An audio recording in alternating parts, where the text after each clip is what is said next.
to Prajapank News.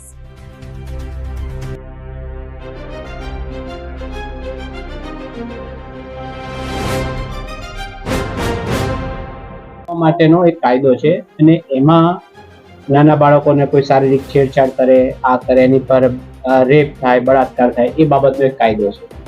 એ કાયદામાં સજા એવી છે કે ઓછામાં ઓછી 10 વર્ષની સજા થાય, વધારે 20 વર્ષ, આજીવન કેદ ને ફાંસી સુધીની સજા. હવે એ કાયદો બહુ સારા ઉદ્દેશથી બનાવેલો છે, બાળકોનું રક્ષણ જ થવું જોઈએ. પરંતુ અમે જોયું કે સચિન પોલીસ સ્ટેશનના ગુના જોતા એમાં એવું છે કે નાના બાળકોમાં થાય છે શું કે 17 વર્ષની દીકરી હોય એટલે 18 વર્ષથી નાના એટલે બાળક કહેવાય કાયદાની રીતે, અને 19 વર્ષનો છોકરો હોય. તો આ રીતે પ્રેમ કરે અને પ્રેમ માટે ભાગી જાય તો એની પર પોક્સો કાયદો. હવે વિચાર કરો કે એ બંનેને પોતાની સંમતિથી ગયા છે, પણ દીકરી નાની છે, 18 થી નાની, એટલે એના પર એક પોક્સોનો ગુનો પેલા 19 વર્ષના છોકરા. હવે એ લાગી જાય એટલે અમે પોલીસ તરીકે પકડી લઈએ, આ કરીએ. પછી તમે નહીં માનો, એને 10 વર્ષની સજા થાય, જેલમાંથી જામીન નથી.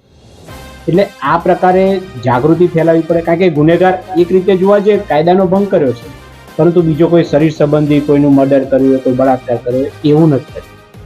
એટલે એમાં અમને એવું દુઃખ થાય છે કે હું લાજપુર જેલની વિઝિટે જાઉં જ્યારે, ત્યારે ખબર પડે કે જેને જામીન ના મળ્યા હોય ને તો આવા જ હોય છે. એટલે આ બહુ ગંભીર બાબત છે. નમસ્કાર, તમે જોઈ રહ્યા છો પ્રજાપંખ ન્યૂઝ. ચાલો જોઈએ આજના ખાસ સમાચાર. 84 તાલુકાના કપલેથા ગામે આજે કાનૂની જાગૃતિ અને મહિલા બાળ સુરક્ષા અભિયાન અંતર્ગત મહત્વપૂર્ણ કાર્યક્રમ યોજાયો હતો. યુવા સરપંચ સુફિયાન ડેગિયાના આયોજન હેઠળ યોજાયેલા આ કાર્યક્રમમાં ડીસીપી રાજેશ પરમાર મુખ્ય અધ્યક્ષ તરીકે ઉપસ્થિત રહ્યા હતા. કાર્યક્રમનો મુખ્ય હેતુ ગ્રામજનોમાં બાળ લગ્ન પ્રતિબંધ કાયદો, પોક્સો એક્ટ 2012, સાયબર ક્રાઇમ અને મહિલા બાળ સુરક્ષા અંગે કાનૂની જાગૃતિ લાવવાનો હતો. ડીસીપી રાજેશ પરમારે ગ્રામજનોને સંબોધતા જણાવ્યું કે બાળ લગ્ન પ્રતિબંધ અધિનિયમ 2006 મુજબ કાનૂની ઉંમર પહેલા લગ્ન કરાવવું ગંભીર ગુનો છે.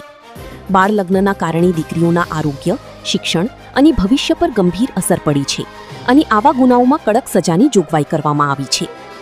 કાર્યક્રમ દરમિયાન પોક્સો અધિનિયમ અંગે પણ વિશેષ માર્ગદર્શન આપવામાં આવ્યું. કોલેજ જતી બહેનો અને વિદ્યાર્થીઓ સાથે ચર્ચા કરતા અધિકારીઓએ જણાવ્યું કે નાબાલિકો સામેના જાતીય ગુનાઓ સામે કાયદો અત્યંત કડક છે અને દીકરીઓની સુરક્ષા સમગ્ર સમાજની સંયુક્ત જવાબદારી છે. આ ઉપરાંત મહિલાઓ સામે ઓનલાઈન હેરાનગતિ, સોશિયલ મીડિયા ગુનાઓ અને સાયબર ફ્રોડ અંગે પણ લોકોને જાગૃત કરવામાં આવ્યા. ઓટીપી શેર ન કરવો, ફોક લિંક્સથી સાવચેત રહેવું અને ડિજિટલ ઠગાઈથી બચવા માટે મહત્વપૂર્ણ માર્ગદર્શન આપવામાં આવ્યું. ડીસીપી સાહિબે નો ડ્રગ્સ ઇન સુરત અભિયાન અંગે પણ જનજાગૃતિ ફેલાવતા જણાવ્યું કે જો કોઈ વ્યક્તિ ગાંજો કે ચરસ જેવા નશીલા પદાર્થોનું વેચાણ કરતી જણાય તો પોલીસને તરત જાણ કરવી અને માહિતી આપનારનું નામ સંપૂર્ણ ગુપ્ત રાખવામાં આવશે. બાળકોની સુરક્ષા માટે ગુડ ટચ, બેડ ટચ વિષય પર પણ સમજણ આપવામાં આવી, જેથી બાળકો અને વાલીઓમાં જાગૃતિ વધી. કાર્યક્રમના અંતે યોજાયેલી પ્રશ્નોત્તરીમાં ગ્રામજનોએ ઉત્સાહપૂર્વક ભાગ લીધો હતો. અંતમાં સરપંચ સુફિયાન ડેગિયાએ સૌનો આભાર વ્યક્ત કર્યો હતો. આ કાર્યક્રમમાં ACP SC Tarde, PI PN Vaghela, PSI SD Singh, PSI R Parmar, PSI Sahdev Ratnu, PSI Bharwad, taluka સદસ્યો, ગ્રામ પંચાયતના સભ્યો તેમજ મોટી સંખ્યામાં ગ્રામજનો ઉપસ્થિત રહ્યા હતા. કેમેરામેન સાથે પ્રજાપંખ ન્યૂઝ. અને હા, ચેનલને સબસ્ક્રાઇબ કરી લાઇક અને શેર જરૂર કરશો. કપલેટા ગામમાં એક લોક સંવાદનું આયોજન કરવામાં આવ્યું. મારી સાથે એસીપી, પીઆઈ, પીએસઆઈ બધા હાજર છે, ગામના આગેવાનો, સરપંચશ્રી અને બધા હાજર છે. આનો મુખ્ય ઉદ્દેશ એ છે કે પોક્સોના બનાવો, જે આપણે ખબર છે કે નાના બાળકોનો અત્યાચાર ન થાય તેના માટે સરકારશ્રીનો કાયદો છે, તેમાં જાગૃતિ ફેલાય. એટલે નાના બાળકો પ્રેમ હોય કે સામાજિક રીત રિવાજ હોય અને મેરેજ કરી લે છે, પાછળથી ગુના દાખલ થાય તો 10, 20 વર્ષની સજાઓ થાય.